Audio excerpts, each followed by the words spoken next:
gaan vandag u woord verkondig, soos wat u wil hê ons moet dit doen. Dankie Here dat ons nie hoef gehoor te gee aan menslike leerstellinge nie, maar dat ons kan doen dit wat u woord sê.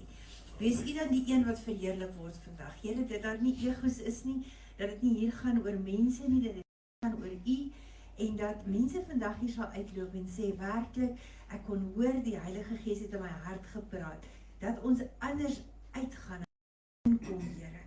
Laat u wil geskied vandag, Here, en dat u naam verheerlik word. Ons bid dit in die naam van Jesus en ons loof u daarvoor. Amen. Nou ja, ons is steeds besig met die poorte, en dat die volgorde waarin God vir Nehemia gesê het om die poorte te herstel, is ook die volgorde waarin ons herstel plaasvind in ons lewens. En vandat ons by Christus uitkom. En ons lees uit die gedeelte van Nehemia 3, wat ek laas vir julle gesê het, wat lyk soos 'n klomp name. Ek weet nie hoekom hierdie ding vanmôre moet doen nie. Vanmôre is dit asof alles rondom ons snaaks gaan. Maar ek dink ons sal nou regkom. Amen. Ons gaan nie toelaat dat die duiwel ons ontwrig hier nie. So vandag kom ons by die 4de poort, of die 4de gedeelte van hierdie poorte waaroor ons praat. En ek het nou gedink dat ons daarna gaan kom met, ons gaan vandag sommer 2 poorte doen, maar dit was toe nie God se wil nie. Ons gaan nie eers 1 klaar kry nie, daar's te veel goed wat ek vir julle moet vertel. So as ek gesê, Nehemia 3 is op die oog af, maar net 'n klomp woorde, 'n klomp name, en ons weet nie wat, Felicia, hy maak het reg, so dit sal nou regkom. Ons het gepraat oor die eerste 3 poorte in die eerste boodskap. Ons het gepraat oor die skaappoort, waar jy by God uitkom, waar jy jouself gee as 'n offer, waar Jesus homself as 'n offer vir ons gegee het, as die lam by die skaappoort. Toe het ons gepraat oor die vispoort, waar die oomblik as jy tot bekering kom, jy wil graag die woord gaan verkondig, jy word 'n visser van mense. En daarna het ons gepraat oor die ou poort, waar die ou mens veronderstel is om af te sterf. Ons sê ons wil niks meer te doen hê met die ou goed nie. Daarna het ons gepraat van die valleipoort, en ons het gesê by die valleipoort het ons te doen met 'n keuse.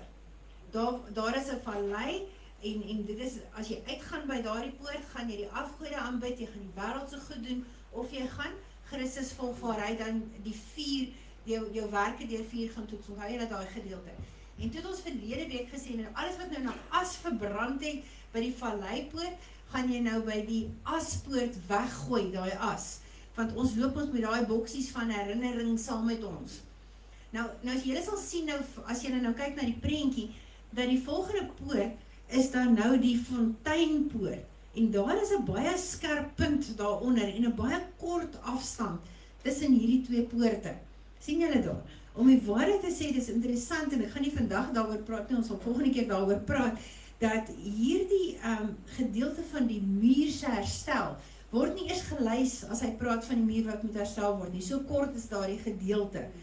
En daar is 'n duidelike omdraai. Sal julle sien, hierdie hele pad het ons so afgekom, en nou is dit asof ons in 'n nuwe rad ingaan. Verstaan, hier is nou 'n nuwe pad weer na boontoe by hierdie poorte. En dit is waar ons vandag gaan praat. So vandag gaan ons praat oor die 6de poort, die fonteinpoort. Wat gebeur by daai herstel? En ek is seker as ons, as net om te sê fonteinpoort, kan dit al by julle opkom, water wat opborrel binne in jou, fontein binne in jou, julle ken ons almal daardie skrif, né?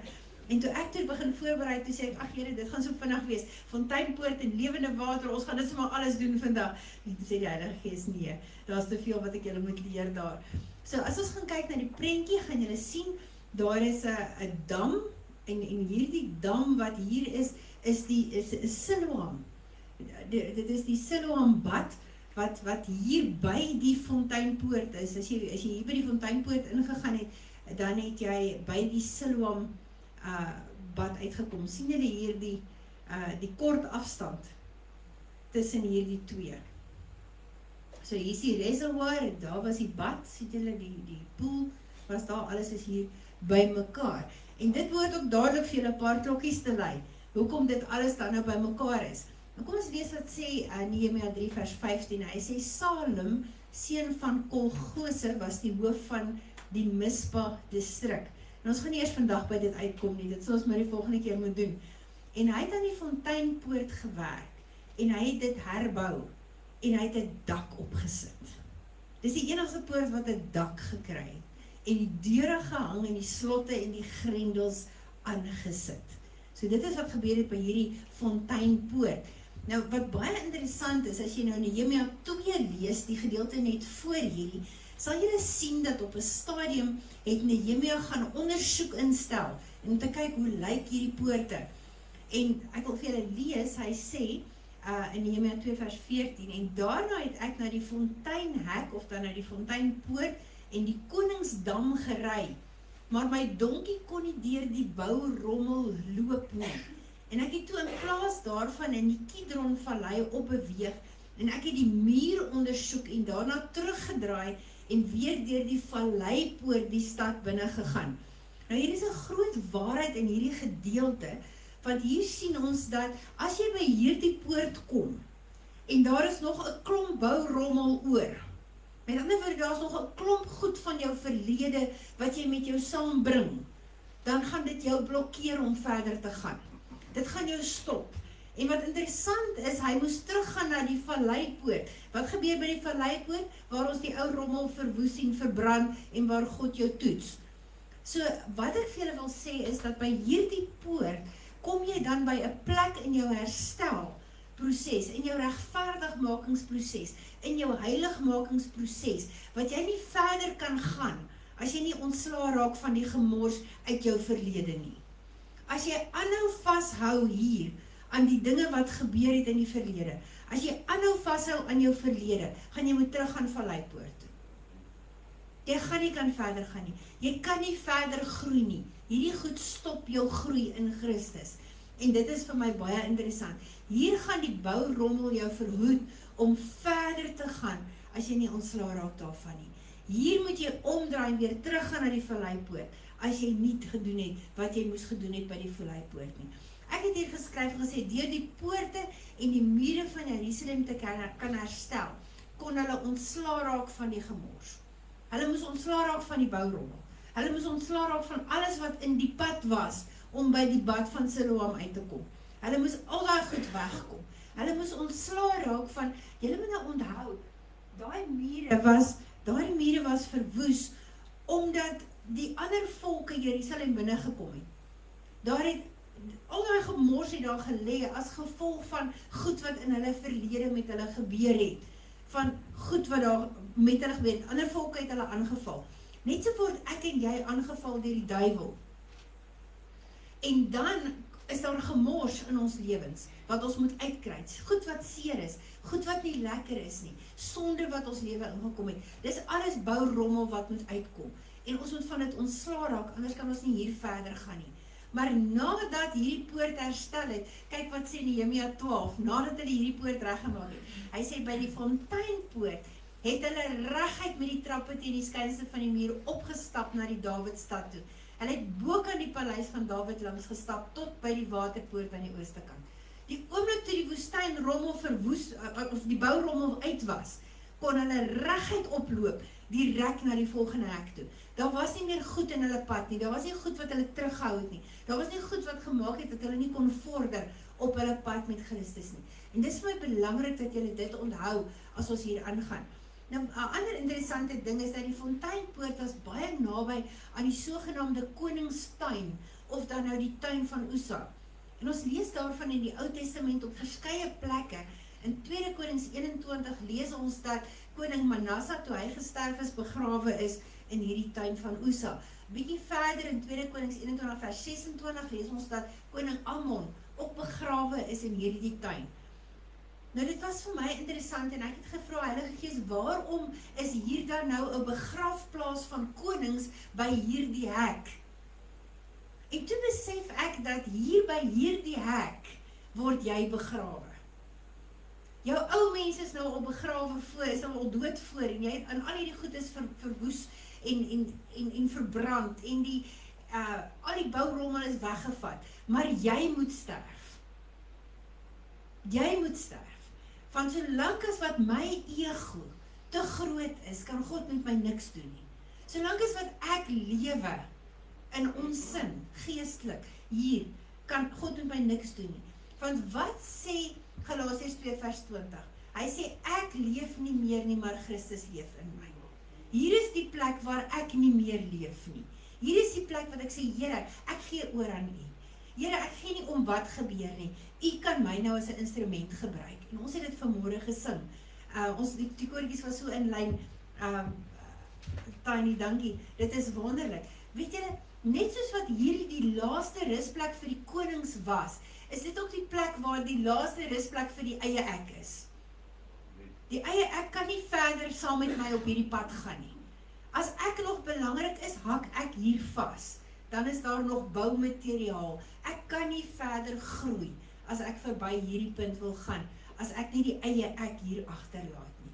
Jou ego het nie plek as jy vir God werk nie. Hoor my vandag, dit gaan nie meer oor jou nie, dit gaan net oor God. Nou gaan dit nie meer oor my nie. Hier draai ons by die muur. Julle onthou ek wil wys ons draai daar, né? Hier skakel ek oor in 'n ander rad. Van hier af gaan dit uitsluitlik oor Jesus Christus in my lewe. En as jy nie by daai punt kom nie, kan jy nie draai nie. Dan haak jy nog vas by die vorige poorte. En dis nie dat jou saligheid daarmee heen is nie. Dis net 'n kwessie van jy kan nie vir God doen wat God wil hê jy moet vir hom doen as jy nie aangaan nie. Nou dit is interessant dat hierdie poort vernoem is na die fontein Gihon. En die fontein Gihon staan bekend as die fontein van Jahweh. Die fontein van die lewe. So by hierdie poort kom jy by 'n fontein uit. En tot op hierdie punt was die fontein toegepak onder die bourommel. En eers hier, as jy die bourommel verwyder, kan hierdie fontein opspring. Sien julle die prentjie? Hierdie fontein kan nie uitkom die water solank as by die bourommel bo op dit lê nie. Jy moet eers die bourommel verwyder dat hierdie fontein kan opborrel binne in jou. Want anders onderdruk jy die werking van die Heilige Gees. Dit is interessant dat Sagaria 'n profetiese woord vir ons gee. En hy sê op daardie dag sal daar 'n oop fontein, nie 'n toe fontein nie, 'n oop fontein vir die koningshuis van Dawid en die inwoners van Jerusalem wees. 'n Fontein om hulle skoon te maak van al hulle sonde en vuilheid. Is dit nie pragtig nie? Op daardie dag sal daar 'n oop fontein wees, nie 'n toe fontein nie, 'n oop fontein. Nou tot op hierdie punt het jy nog 'n toe fontein. Maar die oomblik wat jy by hierdie fonteinpoort kom in jou geestelike groei, kry jy 'n oop fontein. Dan begin daar die water in jou borrel. Dis hoekom jy partymal mense kry wat kerk toe gaan en wat sê hulle dien God, maar dis asof hulle nog nie die krag van God ervaar nie. Weet julle waarvan ek praat? En dis wat hier gebeur. Dis hier waar die Heilige Gees vrylik kan begin beweeg in jou. Waar jy nie meer onderdruk met bourommel en met goed uit jou verlede nie. Jy laat hom toe om vrylik deur jou te leef. Weet julle, dis interessant dat hier 'n dak opgesit word op hierdie poort. En die Hebreëus sê, dis 'n covering, 'n beskerming. Dis hier waar jou covering en jou beskerming ten volle gebeur soos wat dit moet. Weet julle, hy sê hulle die dak opgesit. Die vorige plekke het jy nog nie die covering gehad soos jy dit moes gehad het nie. Ja, die hekke was gesluit. Ja, die hekke was gegrendel. Ja, God het jou beskerm. Maar van hier af het jy 'n totale covering. Van dis nie meer jy nie, jy leef nie meer nie. So dis net die Heilige Gees. En omdat dit net die Heilige Gees is jy gecover. Is dit nie wonderlik nie? Ek hoop julle raak so entoesiasties oor hierdie goed soos wat ek is, om te besef wat hier aangaan. Nou daar is 'n prentjie van hoe dit daar gelyk het, en dit lyk seker nie so mooi soos mense in jou gees so gedink het nie, maar dis hoe die opgrawings lyk, dit is hoe die bad gelyk het daar. En ons gaan die volgende keer nog oor hierdie bad praat, van ons 'n klomp goed wat jy moet weet. Maar weet julle, dis by hierdie bad waar Jesus 'n blinde man laat sien het. En ek weet ek het al oor hierdie gedeelte gepreek, maar ek moet vandag dit weer aanhaal dat julle dit kan verstaan. Hierdie is die plek waar Jesus gesê het, gaan was jou oë in die bad van Siloam, laat jy kan sien. Gaan was jou oë. Dit is die plek waar die Jode hulle gereinig het vir die mikwa. Dis hier waar hulle moes hulle gaan was het, voordat hulle in die tempel mag ingegaan het. Is dit nie fenomenaal nie? Hulle kon nie in die tempel ingaan nie. Maar nou kan die Heilige Gees my liggaam as 'n tempel gebruik, as ek toelaat dat hierdie water my skoon maak. Is dit nie wonderlik nie? Die fonteinpoort leer ons, dat hierdie water nou gaan borrel binne my en jou. En dan die gemors is uit my lewe uit verwyder. Hy's nie meer verstop, die fontein nie. Hy kan nou borrel. As ek dit in soveel woorde kan sê. Want wat sê Jesus vir die Samaritaanse vrou in Johannes 4 vers 14? Hy sê, die water wat ek hom sal gee, sal in hom word wat? 'n fontein van water wat opspring tot in die ewige lewe. Dis 'n fontein wat jy nie meer kan toedruk nie. Dis 'n fontein wat nie meer toe is nie. Dis nou 'n oop fontein wat in jou borrel. Jy kan niks aan doen nie. Dis 'n fontein borrel, jy kan hom nie meer toemaak nie. Hy's nou oop, want al die gemors is uit jou lewe uit. Ons het nou baie sondae spandeer om oor daai gemors te praat. So ek gaan nou nie vandag meer daaraan praat nie. Maar hier word verwys na die inwoning van die Heilige Gees, die vervulling van die Heilige Gees in jou lewe. En as hy dan binne in jou kom, dan word jy gevoed deur God wat die bron is van daardie water. Dit kom nie uit jouself uit nie. Dit kom van God af, né? Maar ja, by hierdie bad het ek julle gesê, was daar 'n man wat nie kon sien nie. En Jesus het hierdie blinde man laat sien. En ons gaan daaroor gesels 'n bietjie. Weet julle, soms is dit moeilik om te glo dat iets waar is as ons dit nie met ons eie oë gesien het nie. Stem julle met my saam? Partymal is dit moeilik, partymal wil ons graag sien voordat ons glo. Maar God sê nee, dit werk anderste. En dan verduidelik God vir ons, dat as ek glo, dan eers gaan ek sien. En dit is, ek het hier geskryf, Jesus verduidelik vir hom, dat ons moet versigtig wees, as ons dink ons sien, maar miskien sien ons nie regtig nie. En dit is waar jy kom by hierdie punt. Maak seker dat jy werklik sien wat God wil hê jy moet sien. Dat jy nie sien wat jy dink jy moet sien nie. En ek gaan nou vir julle verduidelik wat ek vir julle daarby bedoel. Weet julle, Johannes 11 vers 40 sê, en Jesus sê toe vir haar, het ek nie vir jou gesê, dat as jy glo, jy die heerlikheid van God sal sien nie. Jy moet eers glo, voordat jy sien. Verstaan? En dit is waarby ons gaan uitkom. Nou kom ek gaan vinnig na die gedeelte toe, in Johannes 9 vers 1 tot 7. Hy sê, en terwyl Jesus weggestap het, of terwyl Jesus wegstap, het hy 'n man gesien wat van sy geboorte af blind was. En sy disippels vra hom toe, Rabbi, wie het nou eintlik gesondig? Hierdie man self of sy ouers dat hy blind gebore is? En Jesus antwoord hom, nie hierdie man of sy ouers het gesondig nie, maar hy is blind sodat God se werke in hom sigbaar kan word. Sien jy, daar was 'n ander rede hoekom. Dan gaan hy aan, dan sê hy, ons moet aanhou om die werke te doen van hom wat my gestuur het, terwyl dit nog dag is. Die nag is in aantog, wanneer niemand meer kan werk nie. En terwyl ek nog in die wêreld is ek die lig van die wêreld. En nadat Jesus dit gesê het, het hy op die grond gespoeg en klei met die spoeg gemaak. En hy het die klei op die man se oë geplak en vir hom gesê, gaan was jou in die bad van Siloam. En Siloam beteken gestuurde. En daai gestuurde is gestuurde water. Dit is wat Siloam beteken, die gestuurde water van God, né? En hy het toe gegaan en hom gaan was, en op pad terug kon hy sien. Kom ons gesels bietjie daarvoor. Weet julle, hy sê, hoekom is hierdie man blind? Het sy ouers gesondig, of het hy gesondig? Hoekom is hierdie man blind gebore? En dis interessant dat hulle gee net twee opsies, die disippels. Hulle sê, dit moet beslis iemand wees wat gesondig het. Hierdie man is blind, want iemand moes iets verkeerd gedoen het. Nou, en dan kom Jesus, en hy sê 'n interessante ding, hy sê nee, nie een van hulle twee nie. Dit was nie sonde nie. Engels sê dit so mooi, hy sê, neither this man, nor his parents sin. He was born blind, so that God's works might be revealed in him. Partymal dink ons, sjoe, hoekom gebeur dit met my? Hoekom het dit met my gebeur? Hoekom word hierdie kind so gebore? Hoekom gaan hierdie kind dood? En dan sê God, omdat God se werke geopenbaar moet word. Daar is 'n spesifieke rede, anders as wat ek en jy verstaan. Dis baie belangrik. Nou waarom, nou sê ons, die sonde was nie die oorsaak nie. Wat was die oorsaak? En ek het baie keer al met julle gepraat oor Nick Vujicic, ons het hom ontmoet toe ons in Indië was. Hy is gebore sonder arms en bene. En hy sê, hy het baie kere probeer om selfmoord te pleeg. Hy het homself probeer verdrink in 'n bad, omdat hy nie gesien het, hoekom moet hy lewe nie. Maar vandag, en ek het gister bietjie gaan Google, getuig hy dat meer as 3 miljoen mense hulle harte vir die Here gegee het in sy bediening tot nou toe. 3 miljoen mense. 'n Man sonder arms en bene. En ons het gesê, weet jy wat, as ek die suster was, kom ons keer maar goed dat hy 'n abortus gedoen word. Want hy het nie arms en bene en hierdie kind het nie 'n toekoms nie. Maar hierdie kind is gebore, sodat God se werke deur hom tot vervulling kan kom.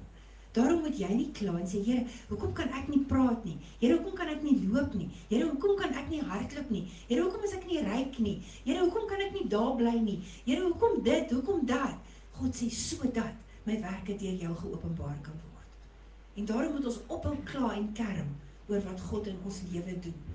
Weet jy dat die leiers kom en hulle verklaar en hulle sê, interessant in Johannes 9 vers 23, hy sê, van ewigheid af is nog nooit gehoor dat iemand die oë van een wat blind gebore is oopgemaak het nie. Hierdie man is blind gebore vir hierdie spesifieke dag. Hierdie wonderwerk is lankal deur God beplan. Voor sy geboorte al het God geweet, daar gaan 'n dag kom wat hierdie wonderwerk moet gebeur. En daarom demonstreer hy deur hierdie man 'n les, nie net vir die geestelike leiers van daardie tyd nie, maar vir my en jou ook vandag. En kom ons lees, Johannes 9 vers 4 tot 5 sê Jesus, hy sê ons moet aanhou om die werke te doen van hom wat my gestuur het, terwyl dit nog dag is. Die nag is in aantog, wanneer niemand meer kan werk nie. Terwyl ek nog in die wêreld is ek die lig van die wêreld. Hierdie man leef sy hele lewe lank in die donkerte, tot op hierdie dag, sodat God kan openbaar, dat by die fonteinpoort is die plek waar die lig deurbreek. Die fonteinplek is die plek waar ons oë gaan was, en sê, Here, haal die skille van blindheid van my oë af, haal die skille van die duiwel verblind ons sinne, en ek en jy wil dit nie hê nie, ons wil sien wat God vir ons wil sê. En dis wat gebeur by hierdie fonteinpoort. Daar staan, en ek wil vir julle die Engels lees, dit is so mooi in die New English translation, hy sê, then Jesus spoke out again, I am the light of the world. The one who follows me will never walk in darkness. Met ander woorde, as jy Jesus volg, hoef jy nooit weer die donkerheid van die wêreld te ervaar nie, want sy lig is voor jou. Ne? Hy sê, but will have the light of life. So the Pharisees objected. You testified about yourself, your testimony is not true. Die Fariseërs sê, jy praat oor jouself. In die Bybel werk dit nie so in daai tyd nie. Daar moet 2 getuies wees. Wie is die tweede getuie? Hoe kan jy van jouself sê jy is die lig? Nee. Nou hierdie man, soos blindheid simboliseer die blindheid van daai Jode wat daar was. God kom en hy gee vir hom 'n voorbeeld. Hy sê, kyk, hierdie man is blind, net soos julle blind. Kyk wat gaan ek met hierdie man doen, sodat hy kan sien. Hier by die fonteinpoort steek Jesus sy hand uit en hy sê, ek kan jou help om die lig te sien, maar jy moet by Siloam uitkom.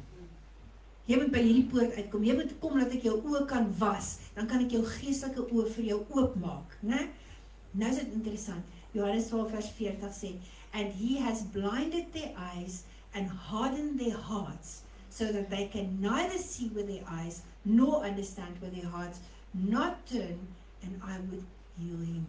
So julle sien wat gebeur hier, God sê, ek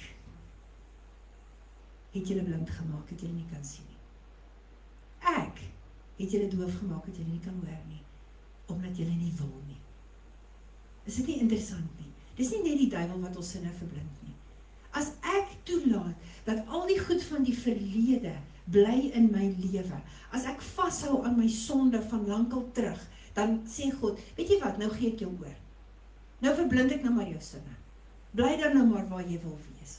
Wat sê Johannes 12 vers 39 in die Afrikaans? Hy sê, om die rede kon die mense nie glo nie, soos Jesaja dit verduidelik. Hy het hulle oë met blindheid getref. Hy het hulle harte hardvochtig gemaak, sodat hulle nie kon sien met hulle oë en kon verstaan met hulle harte, om hulle te bekeer en dat ek hulle gesond maak nie. Sien julle dit? En dit is wat gebeur. As ek die wêreldse goed aanhang, maak God my blind. Dan sê hy, weet jy wat? Sien dan maar net wat jy wil sien. Doen dan maar net wat jy wil doen. ek gee jou oor aan jou sonde. Dit sê Romeine 1 vir ons, baie duidelik. Nou sê Romeine 11 vers 22, ek moet dit vir julle lees, hy sê, neem in ag, dat God vol goedheid, maar terselfdertyd ook streng is. Hy is streng teenoor hulle wat van hom weggedwaal het. Sien julle dit? Hy sê, God is streng teenoor die wat van hom weggedwaal het. Hoekom? Want hy wil jou terugkry. Hy sê, maar vol goedheid teenoor jou, mits jy op sy goedheid bly staatmaak. Anders kan jy ook afgesny word. Julle dink jy kan nie terugval nie? God sê, as jou hart vir wat gaan ek jou afsny? Ek gaan jou blind maak, ek gaan jou daar vassit. En dan sê vers 23, en as die Jode nie volhard in hulle ongeloof nie, sal God hulle weer op die olyfboom terugend. So wat sê hy? Hy sê, God het julle afgesny, maar ek kan jou terugend, as jy nie volhard in jou goed nie, né? En dan sê hy besit die mag om dit te kan doen. Dan sê vers 24, want as God bereid was om julle, wat van nature takke van die wille olyf was, hy praat met ons van die Jode hier, né? Af te sny, en julle op die makolyf oor te end, wat 'n baie ongewone ding was om te doen, hoeveel eerder sal hy nie die Jode wil terugend op die bome waar hulle hoort nie. Sê God wil julle terugsit, hy wil julle terugend, hy wil julle terug op die boom sit, as julle net wil. En dan sê hy, ek wil graag aan julle 'n geheim vertel. Ouens, is 'n geheim hierdie. Paulus kom en sê, ek wil vir julle 'n geheim vertel. Hy sê, broers en susters, wat God aan my bekend gemaak het, nou moet julle enige ore wees. Paulus het vir 'n geheim vertel, iets wat God net aan my geopenbaar het. Hy sê, dit gaan daaroor, dat die verharding net vir 'n beperkte tyd oor Israel gekom het, totdat die volle getal van die nie-Joodse nasies onder die koningheerskappy van God gekom het. Hy sê vir julle 'n geheim vertel. God het die Jode se harte verhard en hulle sinne verblind, maar dit is totdat die nie-Jode ingekom het, die volle getal. Dan gaan God weer hulle harte oopmaak. Is nie fenomenaal nie? Kom ons gaan terug na ons storie toe. In Johannes 9 vers 6. En nadat Jesus dit gesê het, het hy op die grond gespoeg. Hoekom het hy op die grond gespoeg en klei gemaak? Hy openbaar hom hier aan my en jou as die skepper. Oorspronklik is hierdie man uit klei uitgemaak. Adam is uit klei uitgemaak. Hier kry ons 'n man wat sonder oë gebore is. Jy moet gaan kyk in die oorspronklike vertaling. Hy is nie net blind nie. Hy het glad nie oë in sy oogkaste gehad nie. En hier kom Jesus en hy sê, kom ek maak vir jou oë. En hy tel die klei op soos wat hy vir Adam gemaak het. En hy maak hierdie oogies en hy druk dit in ons in. En hy sê, gaan was af die grond dat jy kan sien. Ek is die skepper. Ek is die een wat vir jou oë maak. Ek is die creator. Dis nie fenomenaal nie. Dis nie net oogies nie. Dis nie net gaan sien nie. Jesus kon gesê het sien. En hy kon sien, maar nee. Hierdie man word gebore sonder oë in sy kaste. Dat Jesus kan demonstreer, hy is die skepper. Hy is die een wat gemaak het. Is dit nie fenomenaal nie, weet julle? Hy kom hier en hy sê, dis nie net 'n healing nie. Ek gee vir jou nuwe oë. Ek maak nie net reg wat die duiwel verbrou het nie. Ek maak jou nuut. Ek gee vir jou 'n nuwe hart. Ek gee vir jou nuwe oë. Jesus wys vir ons, hy is die skepper. Weet jy, hy sê vir hom, gaan was jou in die bad van Siloam. Kom by die fontein uit. Weet julle dat, die Bybel sê nie op pad soontoe het hy gesien nie. Die Bybel sê, op pad terug kon hy sien. Hy moes eers die modder uit sy oë gaan uitwas. Hy moes eers sien, daar was grond, waarvan God, die Jesus wat ek en jy dien, vir hom nuwe oë gemaak het. Reg voor die fariseërs. Weet jy, as jy gaan kyk na hierdie, dan sien ons dat by die mikwa, by daai bad, het hulle die mikwa gedoen. Hulle moes hulle liggame reinig voor hulle in die tempel ingaan. Hy moes sy oë gaan reinig, sodat hy kon sien wat Jesus vir hom wil sê. Weet julle, ek wil vir julle 'n gedeelte lees, en ek is seker julle sal my vergewe. Ek het gaan grawe 'n bietjie in die Joodse gebruike. And I say, in the days of the ancient temple in Jerusalem, the mikvah was used by all Jews who wanted to enter the precincts of the sanctuary. Met ander woorde, hulle moes eers gewas word voor hulle kon ingaan. Net so moet ek en jy deur die mikvah gaan voor ons kan verder groei. Ons moet deur hierdie poort gaan. I say the law required every person inside the temple grounds to be in a spiritual, pure state appropriate to the pristine spirituality of the sanctuary itself. Met ander woorde, jy moes net so skoon en heilig gewees het soos die tempel voor jy kon ingaan. Net so moet jy hierdie tempel skoon kry, voordat die lewende water kan opborrel in jou, en die Heilige Gees hier kan bly. Hy kan nie tussen die bourabbel bly nie. Jy moet ontslae raak van die goed wat jou vashou. Dan gaan hy verder en hy sê dat die ongetrouwde vrouens moes daardeur gegaan het, voordat hulle dan nou getrou het, om te wys dat hulle puur was, en by die menstruale siklus moes die vrouens gegaan het, hulle moes ons gaan was het daar, en as jy dan nou tot bekering gekom het, as jy dan nou wil oorgaan en jy wil 'n Jood word, jy was van 'n heidense nasie, dan moes jy ook daardeur gegaan het.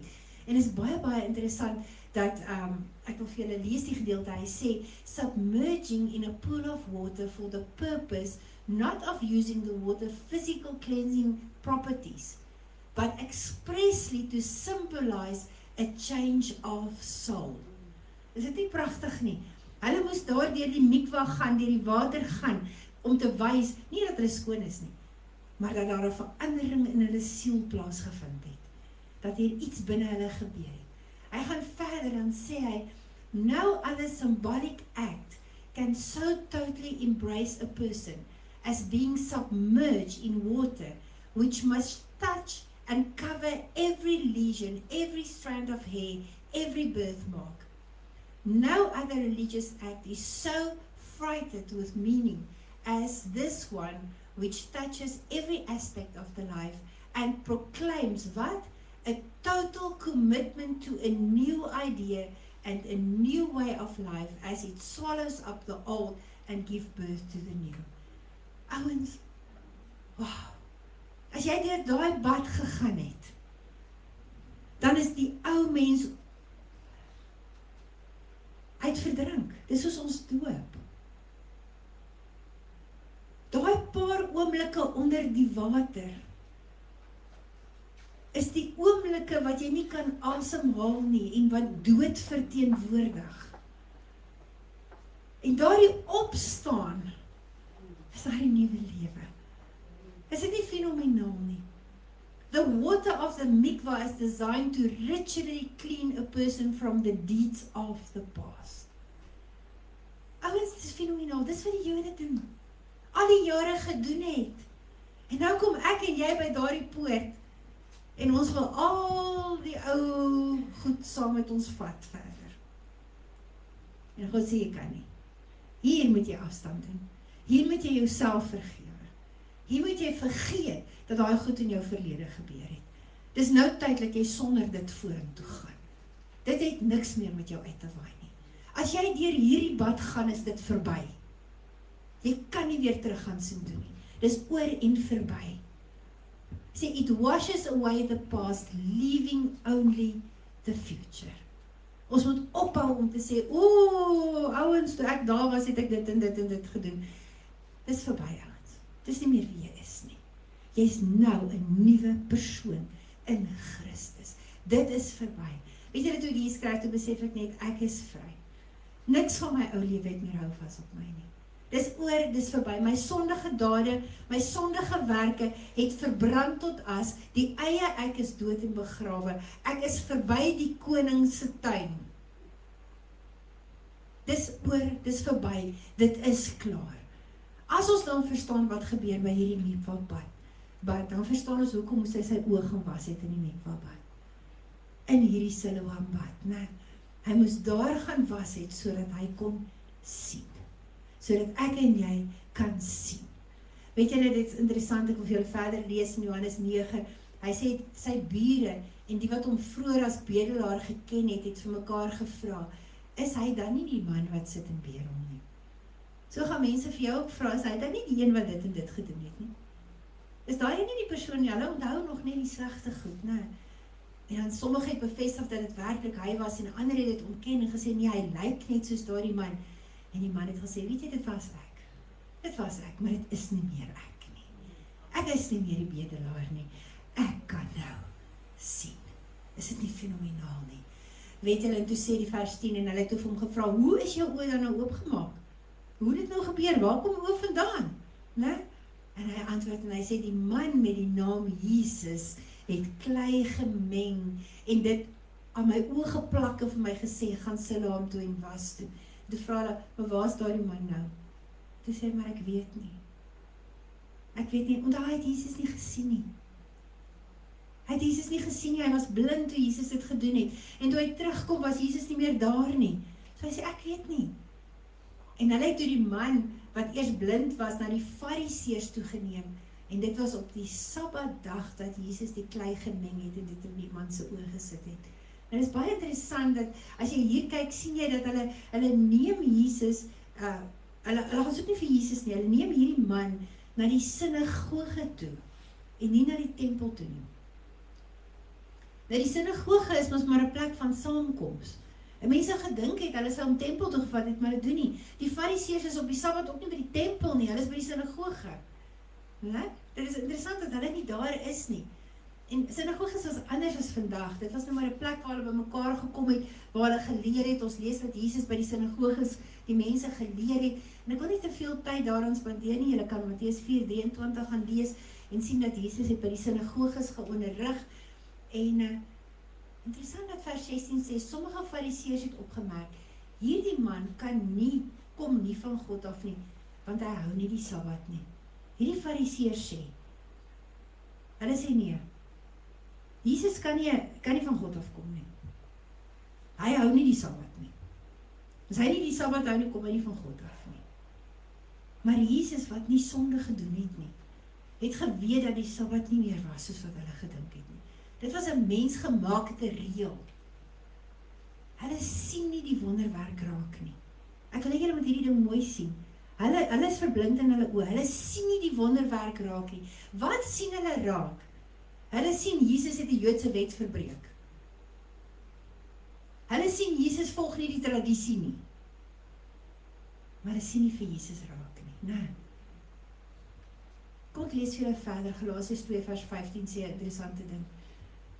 Hy sê, ons wat van geboorte Jode is, en nie sondaars uit die nie-Joodse nasies nie, weet dat niemand, hy sê die Jode weet dit, hy sê, ons wat Jode is, hy sê, weet dat niemand deur die wette onderhou deur God vrygespreek word nie. Die Jode sê dit self. Hy sê, ons weet dat niemand wat die wet kan onderhou word daardeur vrygespreek nie. Hy sê, net deur die geloof in Jesus Christus kan dit gebeur. Selfs ons het tot die geloof in Christus Jesus gekom, sodat ons deur geloof en nie omdat ons die wet onderhou nie deur God vrygespreek word. Niemand, niemand sal ons deur die wette onderhou deur God vrygespreek word nie. Sien julle wat sê Paulus? Paulus sê nee. Ons selfs ons Jode weet, dit help om die wette onderhou nie. Selfs ons Jode weet, is nie goed genoeg nie. Ons moet deur Jesus Christus vrygespreek word. Is dit nie pragtig nie? Kom ek lees vir julle Romeine 8, en ek moet net gou hier, ek wil nie baie langer praat, maar ek moet hierdie goed vir julle verduidelik. Hy sê, die wet van Moses kon ons as gevolg van ons sondige natuur nie verlos nie. Hy sê, daarom het God sy eie seun met 'n menslike natuur, soos ons sondige natuur, na ons toe gestuur, om as offer vir ons sonde te dien. Is dit nie pragtig nie? Die Jode sê self, hulle sê die wet kon ons nie reinig nie. Die wet kon ons nie red nie. Die wette onderhou kon dit nie hemel toe gaan nie. Daarom moes Jesus kom. Nee. Maar die Fariseërs debatteer nog steeds. Is Jesus nou 'n saint of 'n sinner? Hy het nie die Sabbat gehou nie. Hy kan definitief nie van God af wees nie. Johannes 9 vers 17 sê dit so mooi. Hy sê weer 'n keer, sê hulle toe vir die blinde, en wat sê jy oor hom? Met ander woorde, wat sê jy oor hierdie man wat jou genees het? Hierdie man wat konsuis jou oë oopgemaak het? En hy antwoord, hy is 'n profeet. Die engel sê, what is your opinion about the man who healed you? The man replied, I think he must be a prophet. Is dit nie wat ons ook doen in die kerk nie? Wat is jou opinie oor regverdig maak? Wat is jou opinie oor die vervulling met die Heilige Gees? Wat is jou opinie oor vergifnis van sonde? Wat is jou opinie oor die kruis? Nee, God sê, dit wat in die woord staan, staan in die woord. Jou opinie maak nie saak nie. Kom ons gaan verder. Die Fariseërs kan sien, dat die man kan sien. Amen? Die Fariseërs kan sien, dat die man kan sien, maar hulle kyk die wonderwerk mis. Hoekom? Omdat hulle vashou aan tradisie. Hulle kyk die wonderwerk mis. Die Joodse leiers het steeds nie geglo nie, sê die Bybel. En toe het hulle begin debatteer, of die man enigstens blind was om mee te begin. Sien julle, waar gaan soek hulle nou al miskien is dan moet ons daar gaan begin. Dalk was hy al die pad net 'n front. Dalk was hy nooit blind om mee te begin nie, né? So kom ons aanvaar liewer die man was 'n leienaar. Dan hoef ons nie te aanvaar Jesus het hom gesond gemaak nie.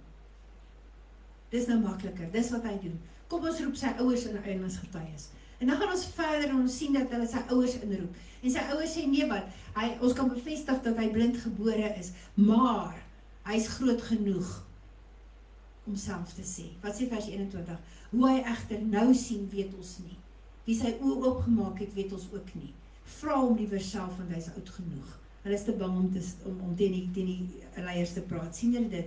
Want vers 22 sê, sy ouers het hierdie dinge gesê, omdat hulle bang was vir die Joodse leiers. Die Joodse leiers het toe reeds onder mekaar beraadslag en besluit dat iemand wat bely dat Jesus die Messias is, uit die sinagoge geban moet word. Daarom het die ouers gesê, nee, vra hom maar self, want hulle was te bang. Hulle gaan uit die kerk uitgegooi word. Hoeveel mense sit vandag in kerke en bely die verkeerde goed, saam met 'n pastoor wat die verkeerde goed preek, omdat hulle te bang is, hulle word uit die kerk uitgegooi.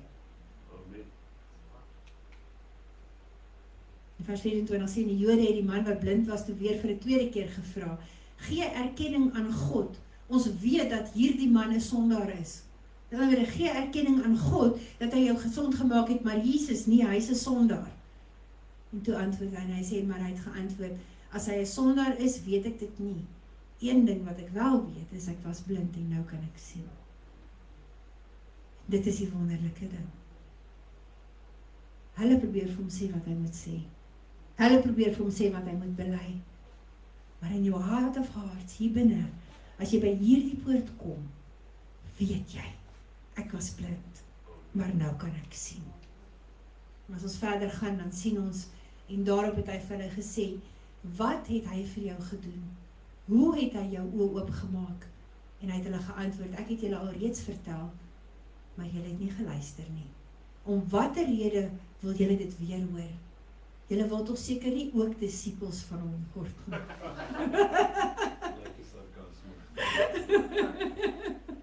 Is dit nie pragtig nie? Hy sê, ek het julle dit nou vertel. Maar ek kon nie sien, ek was blind.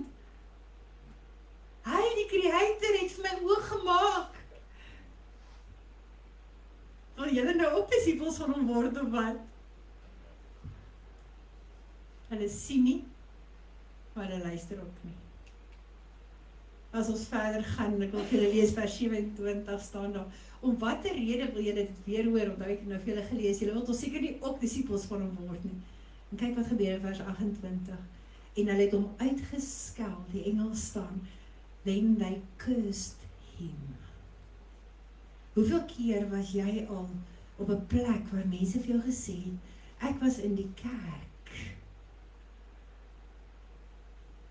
en die pastoor of die dominee het my uitgeskel, omdat ek die waarheid gepraat het. Amen. En hulle het hom uitgeskel en gesê, jy is 'n disipel van daardie man, ons is disippels van Moses. Ons weet definitief dat God met Moses gepraat het, maar hierdie man, ons weet nie waar kom hy vandaan.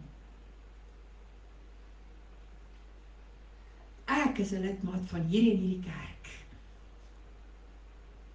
Maar Jesus weet nie wie hy is nie. Dis nie hartseer nie.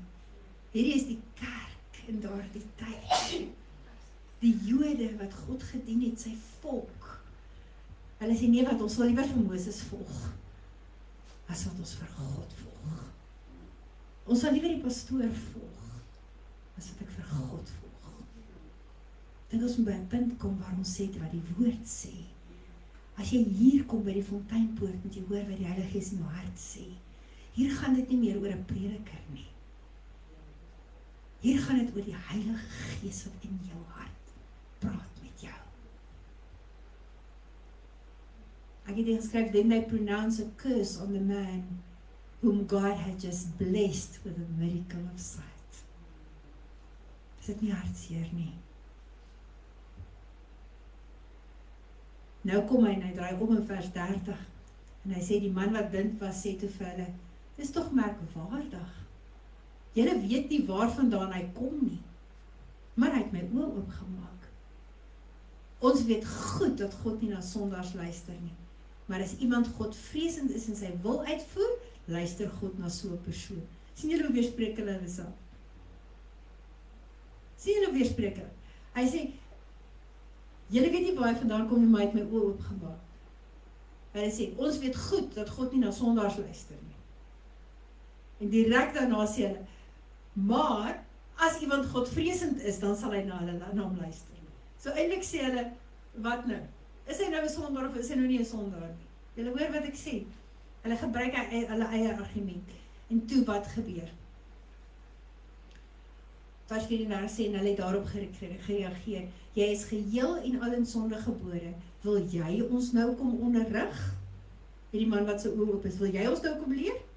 Jy het nou 'n ontmoeting gehad met hierdie man, hy het jou oë oopgemaak, wil jy ons nou kom leer? Jy was nie jarenlang opgelei om 'n leviet of 'n priester of iets te wees nie, wil jy ons nou kom leer? Dis wat gebeur vandag ook in die kerk. Ek wil julle vandag sê, God roep nie noodwendig die geleerdes nie. Hy leer die geroepenes. En dit is tyd dat ons ophou vaskyk teen kwalifikasies. En ek wil vir julle vandag sê, kwalifikasies is eerder 'n struikelblok op jou pad na God toe. Want ons is geneig om eerder daarna te luister as na die Heilige Gees. Laat ons na die Heilige Gees luister. Nou ja, nou sê die Bybel, hulle het hom uit die sinagoge uitverban. Dan sê hulle, jy mag gaan, ons soek jou nie meer nie. Want jy glo in die ware God. Ons glo in Moses. Klink vir my so waar. En Jesus het gehoor dat hy die geneesde blinde uit die sinagoge geban het. En toe hy hom raakloop vra hom, glo jy in die Seun van die mens? En die man het geantwoord, wie is hy, meneer, sodat ek in hom kan glo? Hy het nie geweet dit was Jesus nie, want hy het hom nog nie voorheen gesien nie. Hy sê, I want to believe in him. Ek wil in hom glo. Hy het my oë oopgemaak. Ek wil in hom glo. Weet julle, kom ons gaan daaroor, hy maak sy geestelike oë oop. Wat gebeur? Sy geloof skuif nou van hier af, hierna toe. Dis nou nie meer net in sy kop nie. Dit is nou in sy hart. Johannes 1 vers 9 sê, hy wat die betroubare lig is, wat elke mens verlig, was op pad na die mensewêreld toe. Die Engels sê dit so mooi, hy sê, the true light, which gives light to everyone, was coming to the world. Die oomblik wat daardie fontein oopgaan, die oomblik wat jy ontslae raak van die bourommel, skyn die lig deur. En kan jy sien? Johannes 9 vers 39 sê, toe het Jesus gesê, ek het na hierdie wêreld toe gekom om te oordeel, sodat die mense wat nie sien nie, kan sien, en die wat sien, hulle blindheid kan ontdek. Jesus sê, ek het gekom om jou oë oop te maak. Ek het gekom om die blindheid weg te vat. Weet julle, die Engels sê dit mooi, hy sê, so that the sightless would see, and those who see would become blind. Ek wil nie baie langer oor hierdie goed praat nie, daar is net een ding wat ek by jou wil thuisbring. En dis hierdie gedeelte, die laaste gedeelte in Johannes 9. Hy sê, van die fariseërs wat by Jesus was, het vir hom gesê, ons is tog nie blind nie. Sien julle dit? Ons is tog nie blind nie. En Jesus het hulle geantwoord, as julle blindes was, sou julle nie sonde gehad het nie. Maar nou beweer julle kan sien. Daarom bly julle sonde staan.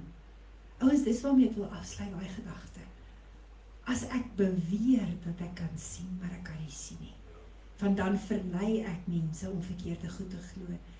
Die Engels sê, but you remain guilty because you claim that you can see. Ek dink ek kan die woord verstaan op my eie. Ek dink ek het die lig gesien, maar ek het nie. Wat sê 2 Timoteus 3 vers 1 tot 4? Hy sê hulle sal optree asof hulle godsdienstig is, maar dit ontken wat aan die Christelike godsdienst sy krag gee. Jy moet wegbly van sulke mense af. Mense wat godsaligheid het, wat dink hulle kan sien, wat optree asof hulle godsdienstig is, maar wat nie doen wat God sê hulle moet doen nie.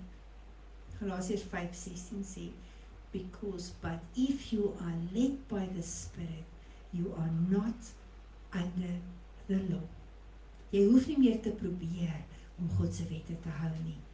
As die Heilige Gees in jou leef, sal die vrug van die Gees sigbaar wees en jy gaan nie wil sonde doen nie. As dit moeilik kom, is daar fout. Weet julle wat sê Galasiërs 5 vers 4 in die Message Translation? Hy sê, when you attempt to live by your own religious plans and projects, you are cut off from Christ. Kan ek dit weer vir julle lees? Hy sê, when you attempt, wanneer jy probeer, to live by your own religious plans, met ander woorde, jy dien God soos wat jy hom wil dien, you are cut off from Christ. Dat jy afgesny van God af. Die Afrikaans, die Nuwe Lewende Vertaling sê, dan het jy God se genade verbeur. Is dit nie skrikwekkend nie? Jesaja 9 vers 1 sê, die mense wat in die donkerte gesien het, geleef het, sal 'n groot lig sien, en die lig sal skyn op almal in die land, waaroor die dood 'n skaduwee gegooi het. Kan jy sien vandag? Of dink jy kan sien? Want as jy nie kan sien nie, is dit tyd dat jy by die fonteinpoort vir Jesus sê, geef my oë dat ek kan gaan was. Ek wil so graag ook sien.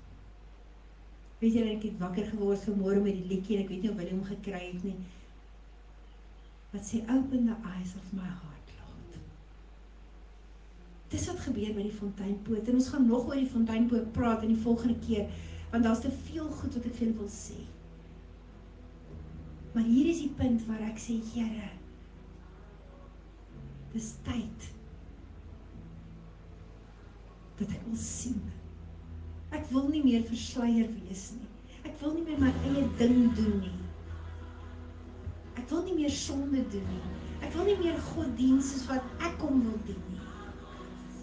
Ek wil God dien soos wat hy wil hê ek moet hom dien.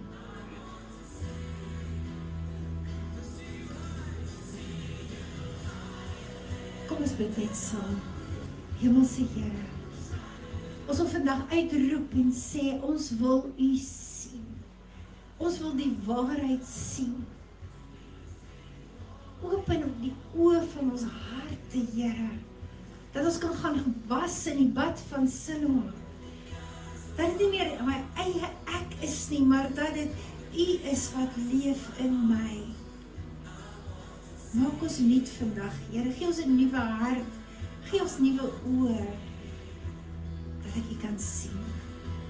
Ons loof en ons prys U, Here. Amen.